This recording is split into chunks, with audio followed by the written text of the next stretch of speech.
Who was Gianni Anginelli? What happened to Timer the Cat? And Steven Seagal sings? All this and more on today's Last Looks. Places, people, it's showtime. The last time. It's so damn time. Hanging with the dudes. It's the last looks.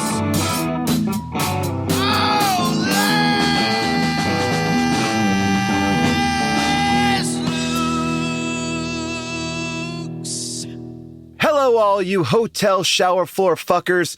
I'm your trigger man, Paul Scheer, and welcome to How Did This Get Made? Last Looks, where you, the listener, get to voice your issues on The Specialist. Jason and I chat about all the stuff that we are currently into, plus we will reveal next week's movie, and I will share an exclusive bonus scene from our last episode. But first things first, a big shout out to Lone Wolf Collab. That's right, Lone Wolf Collab is responsible for that amazing opening theme. Thank you, Lone Wolf. And if you like those songs and you want to be a part of it, you want to get me to say your name here on the show, well, it's easy. All you have to do is send us a song, about 15 or 20 seconds long. Send it to howdidthisgetmade@earwolf.com. We'll put up the best songs that we get. And that's it. So keep on sending them for Last Looks. We love them. And now I want to see you all out at I'd Hit That. It is a deep dive, bitch sesh, crossover, Mother's Day weekend pickleball event. Those are a lot of words all coming together. It is super fun. I am DJing. You can head to the Jane Club/pickleball. Use the code HDTGM for 15% off. It is so much fun. Last time, Emma Watson from Harry Potter, she came, she played, she kicked ass. So many people are going to be there at this event. It is so much fun. It's a great gift for the mother in your life, or maybe you don't have a mother and you're like, I don't want to worry about Mother's Day. Come to that as well. Get drunk, play pickleball, have fun with some of your favorite people. It's the I Hit That event. I love it so much. Okay, let's get into it. Last week, we talked at length about The Specialist, a movie that, according to Discord user Rocket Wesker, should have had the tagline, Tits, Dick, Boom. I love that. Now, we all had questions about The Specialist, and we might have even missed a few things. Here is your chance to set us straight. Fact check us, if you will. It is now time for Corrections and Omissions. To whom it may concern, gonna drop some knowledge on you, so get ready to learn. Tell us something that we don't know, maybe something they said wrong in the show. Corrections and Omissions. Corrections and Omissions. Bam! Thank you, Wally Tarkington, for that great theme. Let's go to the Discord. Corgi Herder writes, suggested by credits are a real thing in Hollywood. For example, the original Top Gun movie had a suggested by credit for an article called Top Guns in California magazine. Rye 80 chimes in to say, Scrooged, iRobot, The Sound of Music also have suggested by credits. All right, I didn't know that suggested by, because inspired by, based on would be more appropriate, like based on the article, Top Guns in California magazine, but not suggested by. Suggested by means like you bumped into somebody at Mendocino Farms and like, what would be a good movie? Like a bomb specialist who gets hired by like his former mentor who's out to kill him, but then he falls in love with the girl who set out to, set him up. Anyway, I'll take that pork bun me. Thank you. That would be suggested by. Anyway, Sheila from Sweden writes, Stallone is wearing his wristwatch over his shirt sleeve. It's got to be a nod to Italian stallion playboy, industrialist, and billionaire Gianni Anginelli, the former head of Fiat.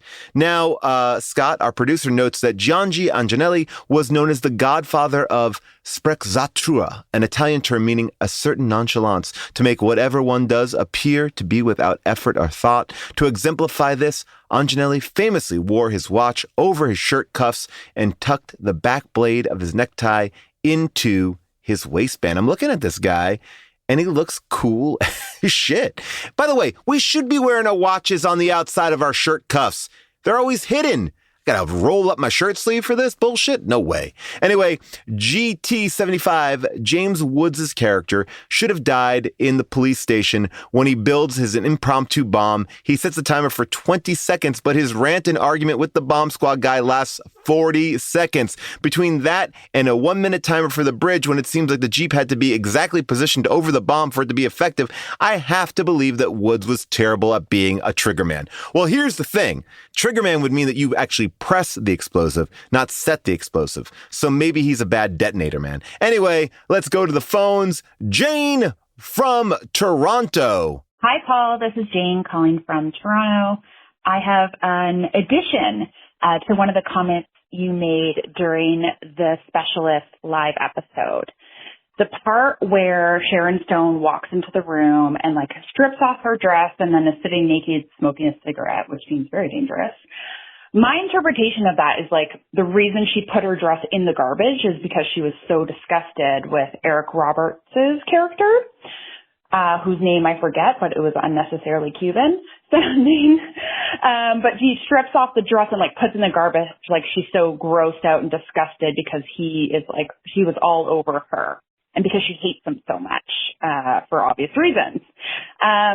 So I thought that was weird, and I was like, oh, that's kind of like where my brain went. Curious if you or anyone else had the same interpretation. Thanks so much. You know, that is a good point, Jane. I feel like, I didn't bring this up on the show. Did they have sex also? And then she's like, I just want to get that off of me. But Eric Roberts is all over her in a disgusting way. So maybe it's just like, I want to get that sweaty Eric Roberts smell off me. So all right, I buy that. But you know what? That's why we invented dry cleaning. Use some chemicals. Get out that Eric Roberts smell. That's exactly what my dry cleaner says when I go inside to get out that Eric Roberts smell. It's a Hollywood dry cleaner, so that's why they have to have that up. Ashley from Washington, what do you got? Hi, Paul. This is Ashley calling from Washington. I would just finished listening to the most recent episode about The Specialist, and I couldn't help but hear a comment you made in the background about single-use clothing and Tobey Maguire's underwear, but I don't think I ever heard anything else about it, so I was just curious if you could elaborate. Sounds pretty interesting and or hilarious. Anyway, that's all. Thanks. Bye. Well, what did I mean? Okay, so when I was talking about Tobey Maguire in his underpants, I had heard that that Tobey Maguire only wears underpants once. That's it. He wears it once and then throws them away, just like Sharon Stone threw away her dress, like we just talked about from Jane from Toronto. Now, Jason made a joke in the show that Sharon Stone only had a single-use wardrobe, but I had heard this thing about Tobey Maguire wearing underpants only once. And I've actually now heard this from a few different people that they do this, not just a Tobey Maguire thing. It's a known thing. Like, you don't want to put your junk back in there. It makes no fucking sense. But look, if you got enough money to buy 365 pairs of underwear, then I guess, you know, I mean, how expensive could it be? At the end of the day, how expensive could 300, if you buy it in bulk, let's get some price checks on that, please, for the next episode. All right, next call from Reed from New Mexico. Hey, Paul, this is Reed in New Mexico. Listened to your Specialist episode today and just wanted to make a clarification. You guys said that Emilio Estefan was the musician for this film. Actually, the original music was done by John Barry, with Emilio Estefan being the music supervisor. And John Barry, of course, is arguably one of the most important people in the history of the James Bond franchise, and was knighted by the British Empire for his contribution to music in film, and did double digits worth of James Bond films. And if you listen to the music in The Specialist, it does have a very, very mid-1960s flair of James Bond music. So just want to clarify that. Thanks so much. Hope you guys are doing well, and love the show. Bye-bye. Reed, you are correct. I am sorry. I had that in my notes. John Barry did compose, and I got it all confused. I didn't mean to not give credit where credit is due, because the theme to The Specialist is just as classic as the James Bond theme. I think we all could agree, right? How does it go? Can't really remember it. Anyway, all right. Thank you, Reed from New Mexico. Sophie from Boston, what do you got? Hey, Paul, this is Sophie from Boston. I'm calling about The Specialist. Absolutely loved it. My fiance was so excited that I was watching it for the first time. As a cat lover, I made it my mission to track Timer throughout the movie, and I was so disappointed that he didn't pop up at the end with them. I agree with cinemacats.com, who states having Elvis in the car, Elvis is the actor, Timer is his name in the movie, having Elvis in the car with Stallone and Stone as they drove away would have made the ending that much more satisfying. I completely agree, but it was not the end for Timer, Elvis the cat as he is known, who went on to star 3 years later in That Darn Cat with Christina Ricci. He only has those 2 credits on IMDb, but the best part is his trivia that states, is a cat. Love you all so much. Thanks for what you do. Bye. Okay. Sophie, great. All right. All right. So well, you know what? I'm glad that you have some Disney cat knowledge. I don't even know how to respond to that comment besides saying it was wonderful. What a wonderful wish to have that Timer the cat got away with them. Where is Timer the cat? Maybe I think wanted to stay in Miami, right? I guess if you like that Miami lifestyle for cats is pretty good. And she'll find another trigger man. Anyway, going back to the boards, Dr. Guts writes, how amazing would it have been if Timer the cat started talking to Stallone with the voice of Eric Roberts, a la the How Did This Get Made classic film, A Talking Cat? Well, Dr. Guts, that's a sequel. Avril, if you're listening, let's tell Avril to do that. Cut Eric Roberts from this to the Talking Cat. I don't know how we could do it. Maybe we could. I would like to see that mashup. If anyone is inspired to do it, let's get that mashup going. Rocket Wesker writes, Sharon Stone said that she wanted to be there when Tomas died. Fair enough, but how did she know that Stallone would choose Tomas at the country club using a tea saucer bomb? He never told her about the plan and was very surprised when he saw her following Tomas into the room. Yeah, I guess that was bad communication, but you know what? They're going to work it out. Those crazy kids, I feel like they're going to have a long, long life together. Rye 80 writes, Siskel and Ebert weren't fans of the movie. Oh, really? Wow, interesting. I found their old review, and this is Gene Siskel in particular, just ripping on it. So here are his thoughts. Take a listen. By the way, that 1 minute of nudity really isn't worth sitting through the dreadfully dull action of The Specialist. During the whole picture, I wanted Stallone to talk faster and drop his Rambo persona in favor of something contemporary. You know, maybe he and James Woods should have switched roles. I wonder what James Woods looked like in the shower. Great work, Rye. And you know what, Rye? For going deep, finding the old Siskel and Ebert review, I am going to give you the correction and omission of the week. That's right. You get this amazing song from Bombay Beach Revival. Hit it!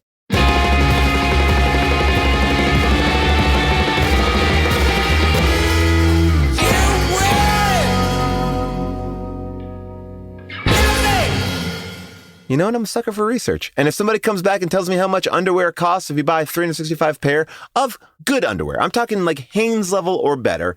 You know, Tobey Maguire's not rocking Hanes, or maybe he is. And maybe that's why he can justify it. Who knows? Anyway, I would like to, I don't want to be, well, do I want to be in clean underwear? I mean, not like new underwear every day, because that feels starchy to me. Anyway, let's not take away from Rye 80's win. And thank you, Gene Siskel, for always having an insightful take on any movie that you watch. If you want to submit a tagline for a film, if you want to chime in with your own thoughts, if you want to call in and tell us your wishes and hopes for Timer the Cat, you can do all of that. You can go to our Discord at discord.gg/HDTGM, or you can call us at 619-PAUL-ASK. Coming up, Jason and I chat about all the things that we are currently into. We'll reveal next week's movie, plus I'll share an exclusive deleted scene from our Specialist show. Stick around. Welcome back, everybody. If you are interested in what is in the How Did This Get Made feed this week, besides this and The Specialist, well, let me tell you, we got Super Mario Brothers with Jenny Slate back into the mix. That's right, to celebrate the release of Super Mario Brothers, the giant hit smash film. We are talking about the giant flop film, Super Mario Brothers, with Johnny Legs and not John Hopkins from the hospital. Bob Hoskins. Anyway, that's a fun episode because it's one of our first live shows and the first time we ever did corrections and omissions in the audience. So there you go. And next week, we will be re-releasing Fast and Furious with Adam Scott because we got to make sure that we are caught up by the time Fast 10 comes out. We got to go back, refresh our memories, and get ready for the big show. Fast X is coming up, and we'll be recording that live at Largo. We have 2 very special guests and maybe even a 3rd special guest. And we also are revisiting, or not even revisiting, we are visiting for the first time Fast and Furious in our April 21st show. So got a lot of stuff coming up. All right, we have spent a lot of time hearing from you and what's on your mind, but now let's hear from me and Jason and what is on our mind. And it's a little segment we like to call Just Chat. And John Astonish, play us in. Jason and Paul, just chat. June and Paul, just chat. Tall John Shear, just chat. How did this get made? Last look, just chat. Jason, welcome back to a Just Chat. Just you and me. Just the two of us. Ooh. Yeah, come on, here we go.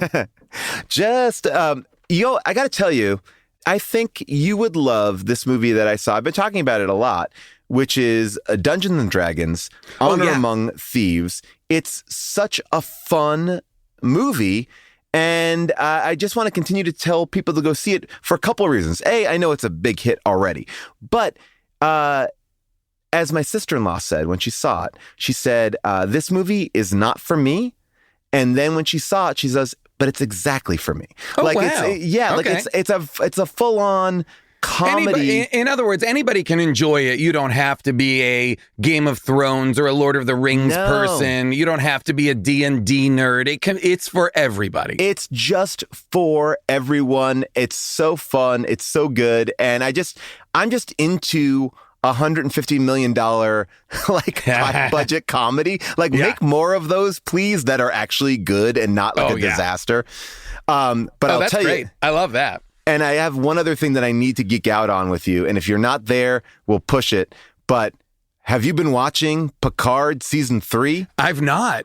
Dude, it's the fucking best show. It's okay. Don't worry about season. Okay. Do not worry about season 1 or season 2. I did not watch either one of them. I have never watched. Nope.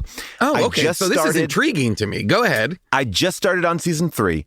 It is perfection. If you like Next Generation, this show is giving you everything that you could have wanted. There's only about 1 or 2 small details that you need to know from season 1, which in watching season 3, I was like, oh, wait, what do they mean? And I Googled it and I found out one thing. But it's not like you're not lost in some larger plot. Like the first 5 minutes, you're like, oh, you're trying to piece together a couple of things, but it actually doesn't even matter because the first 5 minutes are kind of, in my opinion, like retconning you out of season 1 and 2. It's like, is that right? Are those flawed seasons even like in their opinion, do you think? I don't know. And I don't want to slam the show too hard. I will say that I've talked to a lot of Star Trek fans who really were disappointed with season 1 and 2. Oh, interesting. Okay. They brought in new showrunners after season 1. Season 2 and 3 were shot concurrently, but they couldn't be further apart. Now, because I've gotten so into Picard, I went back and watched 35-minute long recaps on YouTube of both seasons. Wow. And so now you are in it. I am in it. And I will tell you that everything I learned in those recaps has nothing to bear on what is happening here. That's wild. And it's wild. But if you like Next Generation, isn't it now in season 3, isn't it now almost all of the Next Generation cast has reemerged? And it's done so beautifully. Oh, cool. It happens over the course of 8 episodes. So by the time you get to episode 8, the crew is back together again. That's cool. Okay. And in that journey, and this is not a spoiler because the season finale is going to come up. They're actually it's doing so well that they're bringing it to IMAX theaters for one night. Oh, yeah. But the episodes are long. The episodes are big and they're awesome. But what's so great about taking 8 episodes to get everybody together is everyone gets a chance to do something and something very cool and something very everyone, it's not just we're all back together. We all just merged. It's every person fits a piece of a puzzle. And by the time they get to 8, it's like, and now we go into our movie. We have a 2-hour movie to finish the season. And it's like, wow. Okay. I'm excited. I am loving it. I am loving it. And it's giving me a love for Star Trek. And I know that we both are on Star Trek shows. I know we've both talked about Star Trek in the past, but this is like, I don't want to oversell it, but it's like, if you think like, oh, I wish they gave me a great Next Generation movie besides First Contact. They only really got one.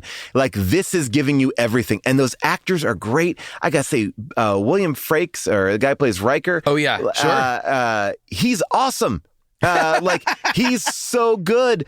Jonathan Frakes, not William Frakes. Jonathan Frakes is great. And he is, everybody, Michael Dorn, MVP, across the board, they all still have it. Like, they all have it. I think what's really great in terms of, because I know we are guilty a lot on this podcast of talking about Star Wars. Yes. And we are both on Star Trek shows. You are on Lower Decks, and I'm on Star Trek Prodigy, which, again, I will urge everyone to please watch. It's on Paramount Plus. It's so good. It's so fantastic, and we need all of you watching it ASAP.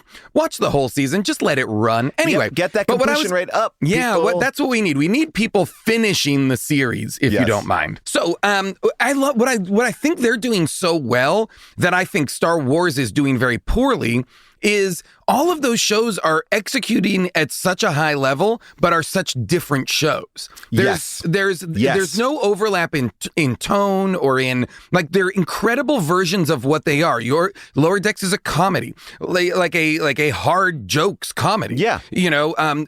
Prodigy, the one I'm on, is like a young adult adventure show. It's like it's a 1-hour episodes, like, crazy adventure show.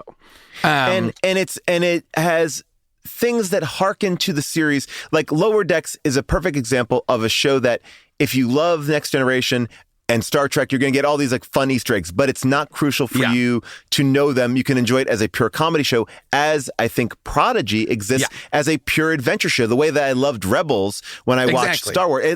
Yes, it's great if you know these other things, but it's not crucial. Yeah, that's the thing is, like, the barrier to entry with Star Trek used to be like, oh, there's so much of it, and I don't know the mythology or I don't know the history. And I feel like now these shows, and even with what you're saying about Picard, you can just jump on.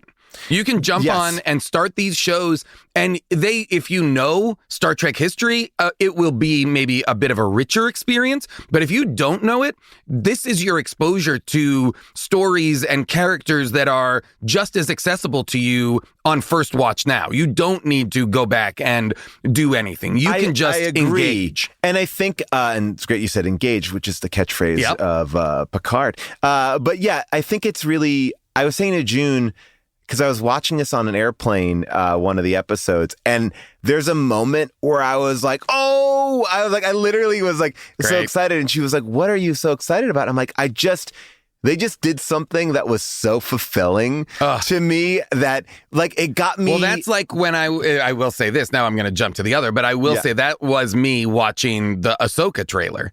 When they have the back of Thrawn's head, I lost my entire mind. Oh my gosh. All right. So Star Wars Celebration happened in London. A lot of news comes out. Oh yeah.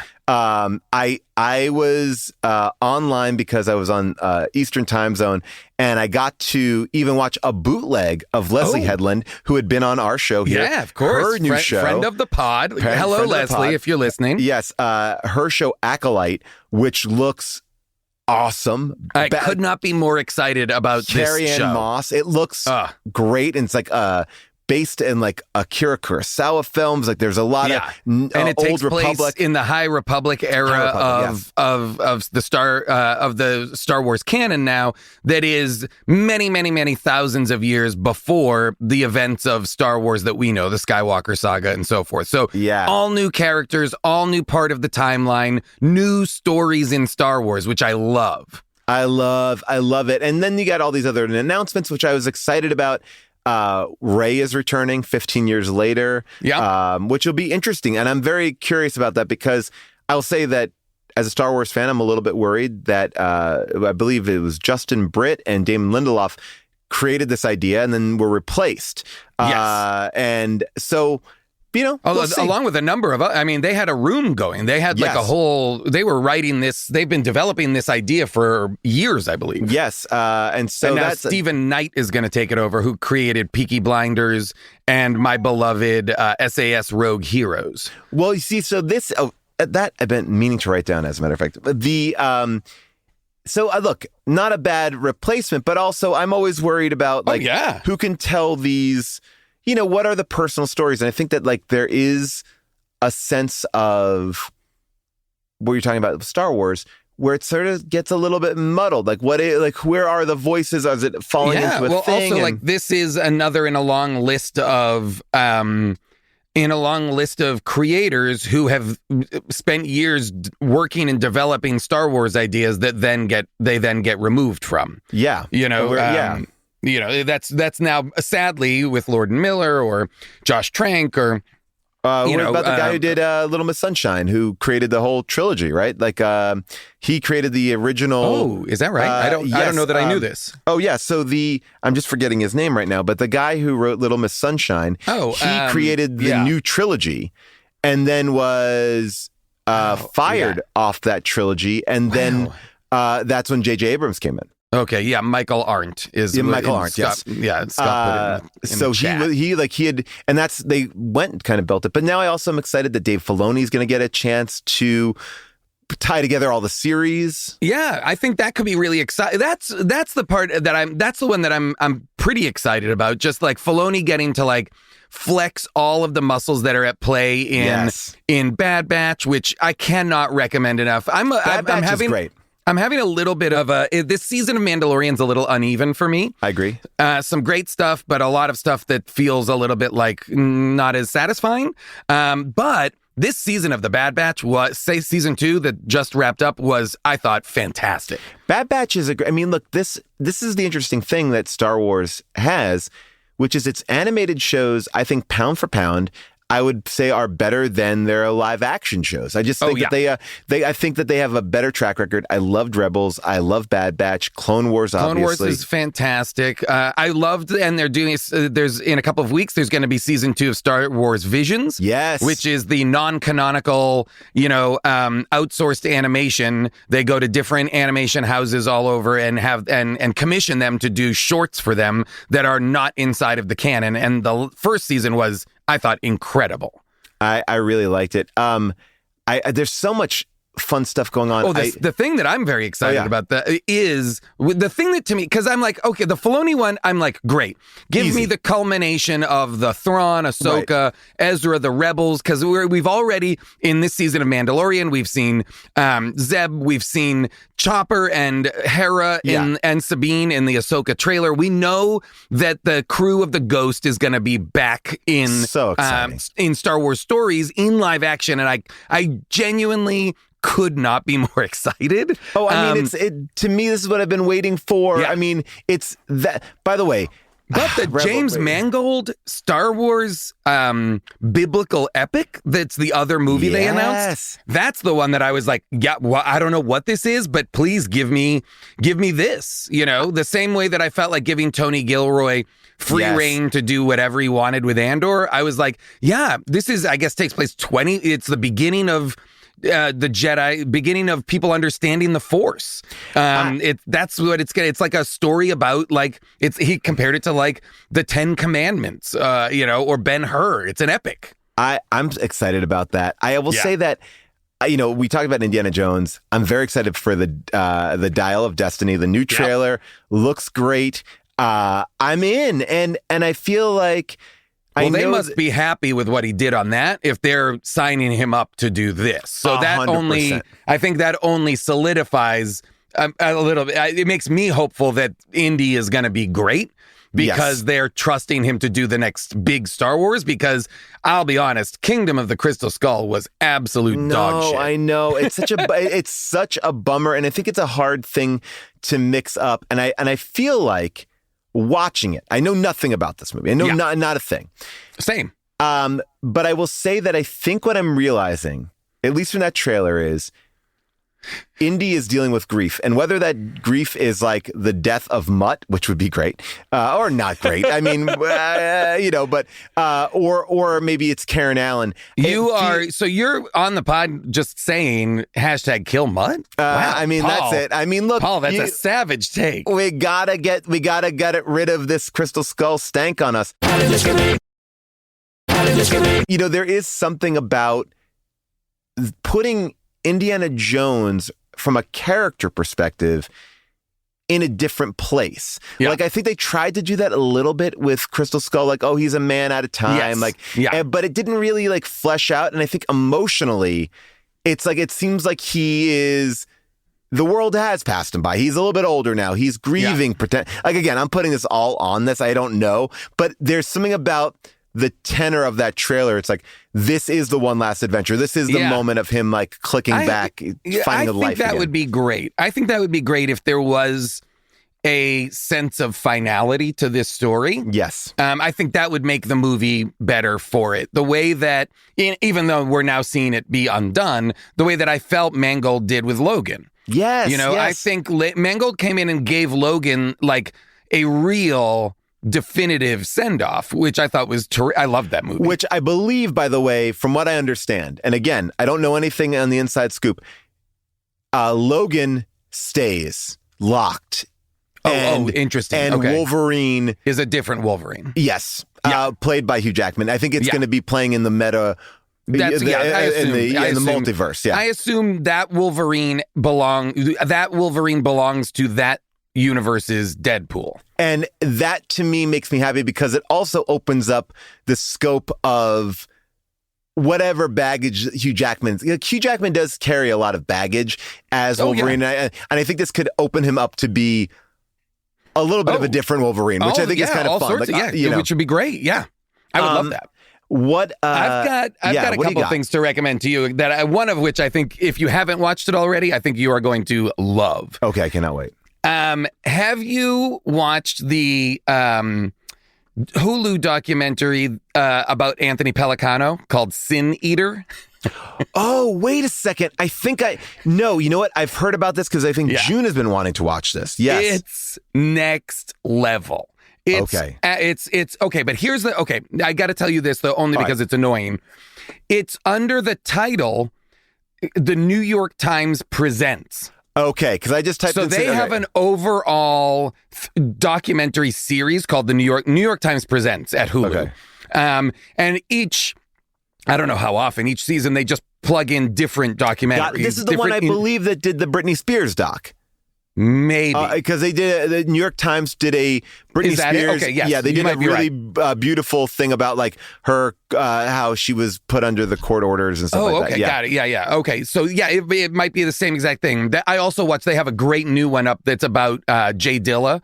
Oh, wow. The producer and prolific beatmaker. Yeah. They have an incredible one that they just put out about Jay Dilla, but there's a 2-part episode that's about Anthony Pellicano, who was the Hollywood fixer. Yes. Of the wiretapper Hollywood fixer for the Don Simpson generation, and it's all like inside Hollywood kind of corrupt nonsense craziness, and all of the kind of hubbub around him, and then of course around him getting sent to prison for many years, and how that happened and why, and all the kind of intricacies of all of his relationships with people. For people who might not know this, Anthony Pellicano is who Ray Donovan is based on. The character Ray Donovan, the show Ray Donovan is loosely inspired by the guy who created Ray Donovan was first hired,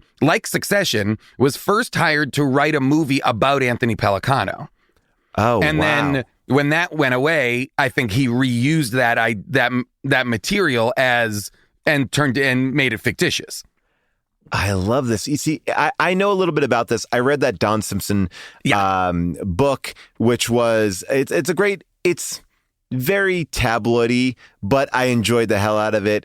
The Don Simpson's book is the one he wrote, the one that's out of print. The one that is written about him. It's called High Concept. It's written by Charles Fleming. And that's great. That's a wild book. It's not an autobiography. It's about him. Yeah, you're right. Yeah, and it's a great book, and that all kind of figures into this whole mix. It's really interesting. But he's super connected to like Brad Gray and all these like John McTiernan ends up going to prison because of the Pellicano case. The director, John McTiernan. Isn't part of this like the whole thing, and this is like a very inside Hollywood thing, but it's like Gary Shandling sued his manager because his manager was Brad Gray was taking his money from his TV show, and Anthony Pellicano, I think, was like put on Gary Shandling, I think even. It's really good. And I mean, I will say it is very inside Hollywood, but it's very fun because he portrays himself as a very kind of gangster-esque, kind of Tony Soprano kind of figure, so he's a character. So even though, yes, it's a lot of behind the scenes Hollywood stuff, it's a very fun, pulpy story. And he is just so charming and compelling, as well as everybody's stories around him. It's very interesting. Well, I don't know if you've ever read this, but I just finished this book called Monster. And, I think we've both talked about Joan Didion on this show before. Oh, yeah, sure. Right? I'm sure. And so this is written by her husband. And basically they wrote a bunch of screenplays together. Dunne, right? John Dunne. And this is about the 10-year process of them writing a Robert Redford, Michelle Pfeiffer movie called Up Close and Personal. And I know the movie, but wow. So is the monster in the title Redford? No, oddly not. Like, I think the monster is the script. Oh, okay. Sure. And it talks about but Anthony Pellicano is referenced there too, because they're also in the mix of, they work with Don Simpson for a little bit. Oh, yeah. Don Simpson dies in a pivotal part of this book, but it is probably the most insightful book I've ever read about Hollywood screenwriting, because it's 8 years from when they got the assignment to when the movie got made. They tried to leave it multiple times. They down for in the edit, talking to Robert Redford, talking to Michelle Pfeiffer, and then also the other movies that they're trying to make during the time. And it's a movie that doesn't exist in the parlance of the Blank Check podcast. That's a movie that really does not exist. It has those two huge stars written by Titanic writers of their time. Yeah. And it has no cultural relevance. Well, it's so interesting because it was originally based on the life of Jessica Savage, who is just this interesting reporter who died of a cocaine overdose. She was pretty controversial. She kind of rose up, and she had a very kind of messed up life.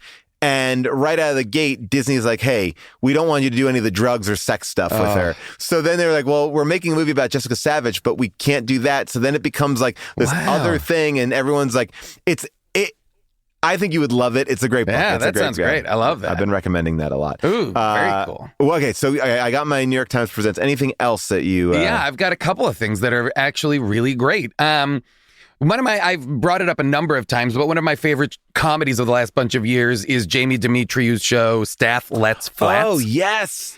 He has on Netflix a special out that just came out that's just a sketch special. It's just a series of sketches as a special. It's called A Whole Lifetime.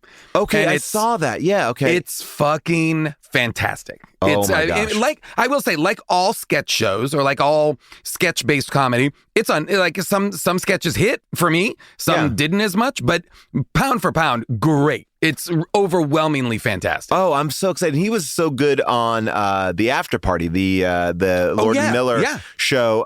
He's great in Fleabag. He's great. His sister is Natalie Demetriou from What We Do in the Shadows, who's also in Stath Lets Flats. They're both just, I think, so supremely talented. It's fucking nuts. Oh, I love it. By the way, have you been watching Cunk on Earth? I watched a couple of Cunk on Earth. It's very funny. I thought it was very funny too. Yeah. I like that. I also just watched all of the new season of Party Down with friend of the show, Adam Scott. Adam Scott, by the way, and Ken and everybody, great. We got to say, and Jennifer Garner, who is holy cow, great hilarious. addition. She's so funny. I just did a movie with her, and she is the coolest and nicest, and but also just incredibly funny. Like she's just got it. Like she figured it out. Yeah, I thought she was great in that season. I really enjoyed her. I will say this for those of you wondering about the upcoming Fast and Furious. We're going to be going back and we're going to go forward.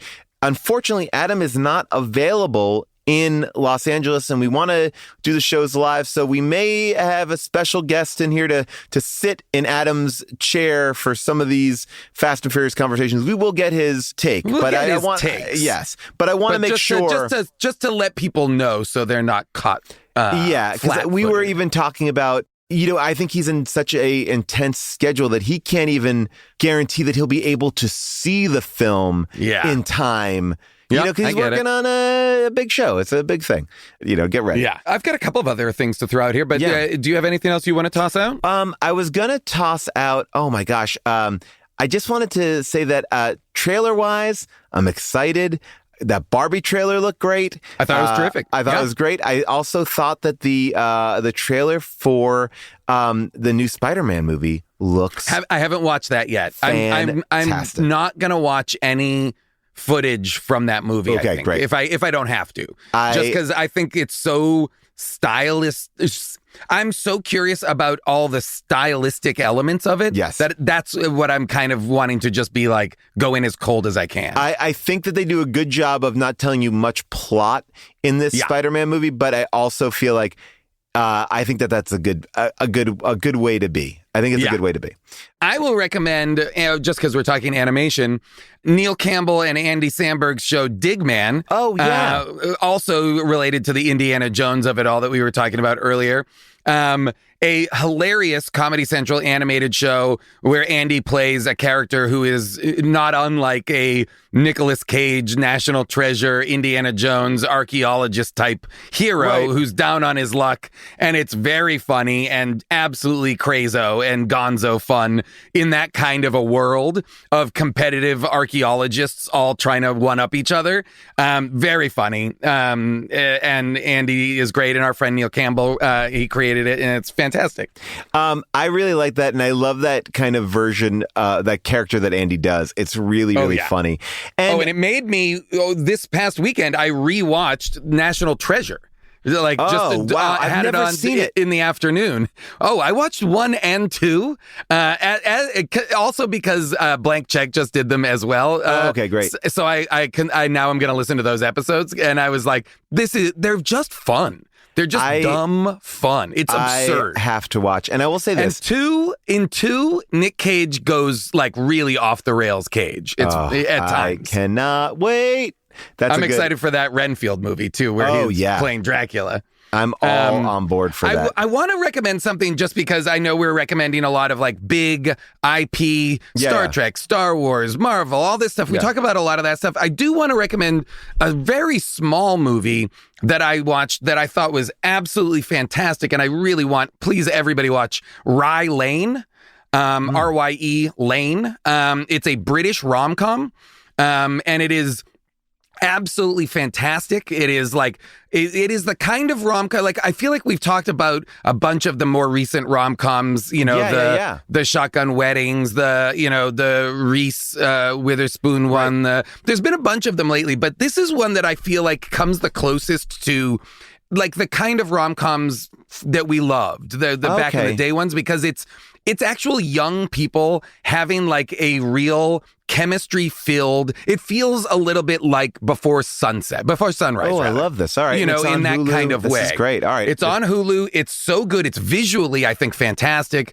The performances are amazing. And it's just a sweet, cute rom-com that's also bitingly funny. in a way that I feel like none of those other movies are good at representing that kind of the comedy of the. Yeah, of course. I feel like lately we're getting like ROMs. Yes, and we're not getting that. That's like this. It's what happened in independent film. You're getting all these mumblecore movies that are neither dramas nor comedies, and it's like, come on, guys, let's give me something.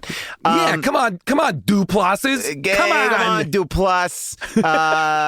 I'll also recommend Sharper, the Con Man movie. Julianne Moore, Sebastian Stan, John Lithgow. Yeah. I think it's on Apple. Fantastic, great, Mamet-esque, just con man story. Con person story. It's like multiple cons, concurrent cons. It's great. All right, I am excited about this. This is all and great. Are you listening to The Town?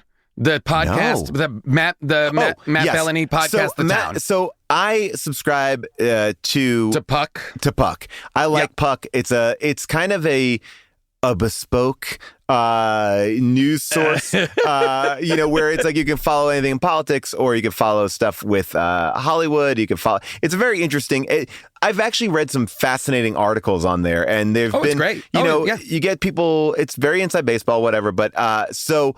I often read a lot of the recap of The Town, but I do. Yeah, okay. Yes, I do like that. I really like it. It's a podcast. Again, it's about Hollywood. It's about the business of Hollywood, how it's changing, how it's collapsing, how it's imploding. Stuff that sometimes we talk about or reference on the pod, so people might be interested in it. But it's terrific. There's and I will great, also say book that he recommended. Yeah. Did he talk about that? The Streaming Wars book. I was gonna. So he recommended this book, and I saved it in my. It's a free book, and it's. I believe it's called The Streaming Wars, and it's just basically it's an interesting not takedown, but a expose about like how these streamers came to be and everything like that. It's a really. I mean, we're really inside of a moment right now where things are so malleable and changing and shifting. Places that used to exist don't anymore. Places that used to host shows aren't anymore.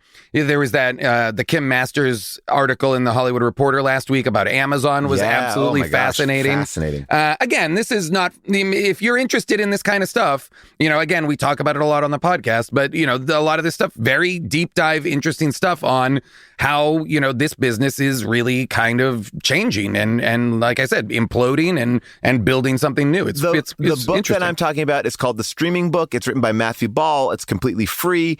I just type in The Streaming Book and it will pop right up, and it's just full of like charts and graphs, and it's kind of interesting to see just where we're at. It's interesting to see. And I also will recommend, because I know that you and I don't know if you're such a big fan of Best Show, the Tom Sharp. I mean, I know you're not. Yeah, Love Sharpling. But yeah, Sharpling. Yeah. If you're a fan of that show, Jason Gore has a show called 108.9 The Hawk, and it is a morning show that he does, and I got to go on it this week, and it's really funny. I'm a guy who sells hot sauce and hot tubs. So you're on as a character. I'm on as a character. So I'm Trip, and I sell hot sauce and hot tubs, and it's just.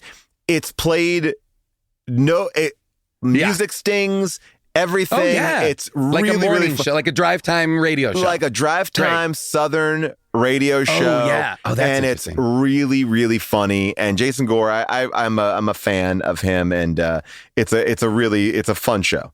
So just 108.9 The Hawk, and it's Jason Gore and Jeff Garlock.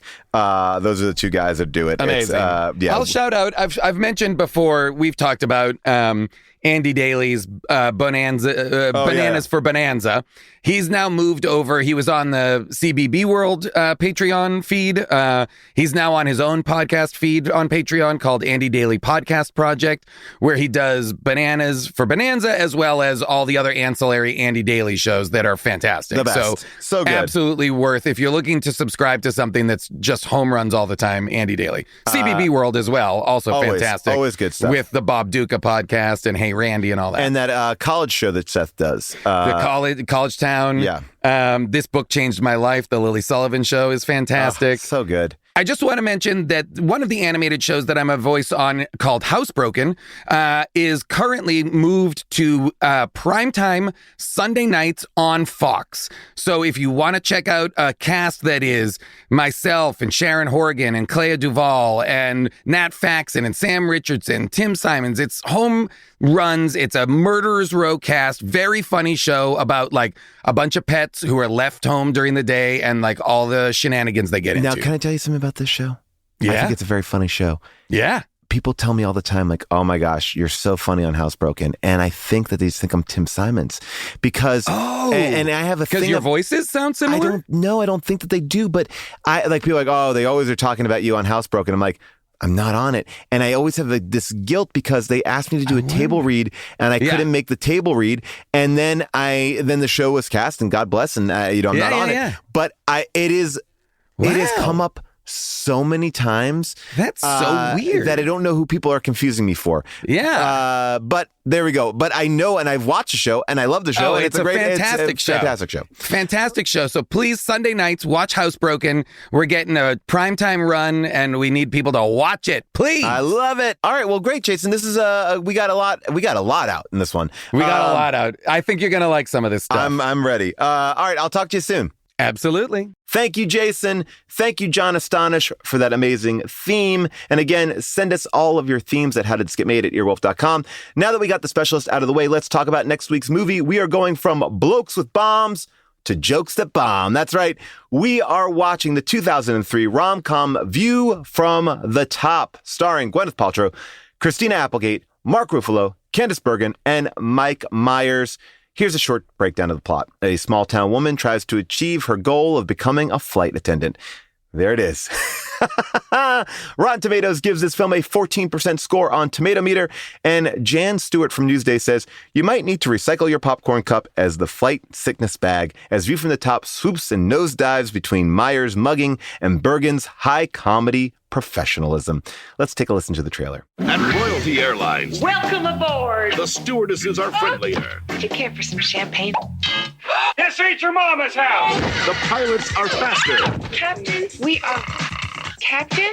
Hey, he'll be fine. I'll poke him with a stick. And the nuts You call these warm nuts are warmer. I felt warmer nuts enough. Hello. View from the Top. I've had only a couple of near misses. But I'm feeling better about it. Rated PG-13. Okay, I've been obsessed with this film for a long time because Richard Ayoade wrote a book about this movie. It's only about this movie. It is one of the funniest books I've ever read. It is 200 pages breaking down everything about this movie. If we could be 1/4 as funny as that book, I will be thrilled when we do our episode. It's such a great book. I would actually recommend watch the movie, listen to the podcast, read his book.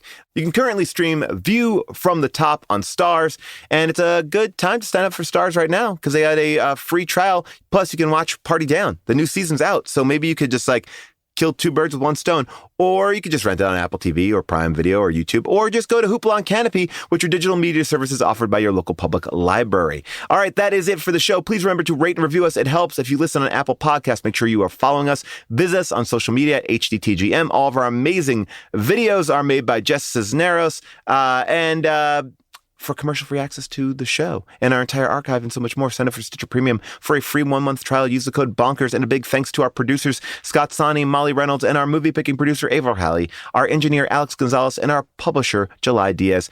We will see you next week for A View from the Top. But before we go, we thought we'd share a bonus deleted scene from our specialist show where we go down the rabbit hole into Steven Seagal's career as a blues musician. Take a listen. This was supposed to be Steven Seagal's chance to star and direct in a film. Oh. But he wanted $9 million, and the studio didn't want to pay him that much, so they gave it to Stallone instead. The only way to make this movie worse would be Steven Seagal. I don't know. Jude, I'm sorry. Can you repeat what you just said? I don't know. You don't know? I don't know. Would you rather Steven Seagal in the shower? Yeah, I think so. Whoa! I think so. I Give me- think so. This was too. I would have taken JCVD. Ooh, Yeah, we got the buns. Well, yeah, of course. I think that's who I thought we were talking about. Paul, can you pull up Steven Seagal, please? Just to remind June who she would rather be watching. All right, so this is maybe 94 Seagal. Yeah, you don't want that man on the floor of the bathroom. Yeah, I take that back. I retract that. Let me see if I can get it naked. No, he's not very often. Now that he's a Russian citizen, I don't think any of that stuff is online anymore. All right, so Wait, he's a Russian citizen? oh yeah, that's a whole other thing. Oh. So, he's writing books. He's in Russia. He's performing like Cajun music to Cajun music? Oh yeah, He's like, a spicy white?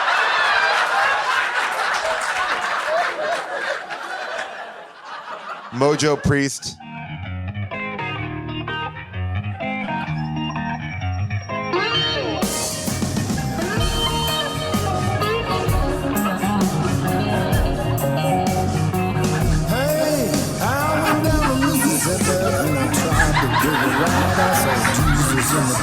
I'm gonna say this right now.